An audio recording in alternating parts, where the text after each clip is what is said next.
শিশুদের জন্য ক্ষতিকারক কন্টেন্ট প্রতিরোধে ব্যর্থতা এবং সুরক্ষা আইন লঙ্ঘনের অভিযোগে সোশ্যাল মিডিয়া প্ল্যাটফর্ম টিকটকের বিরুদ্ধে আনুষ্ঠানিক তদন্ত শুরু করেছে যুক্তরাজ্যের যোগাযোগ নিয়ন্ত্রণ সংস্থা অফকম।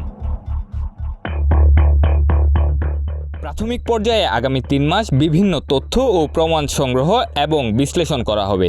এরপরই সিদ্ধান্তে পৌঁছাবে সংস্থাটি। তবে টিকটকের দাবি, তারা অনলাইন সুরক্ষায় বিলিয়ন পাউন্ড বিনিয়োগ করেছে এবং প্রচলিত নিয়ম মেনেই কাজ চলছে।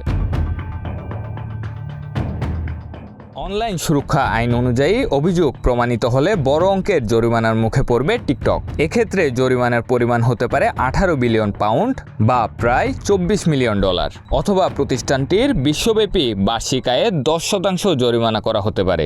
এই দুই অঙ্কের মধ্যে যেটি বেশি সেটিই কার্যকর হবে।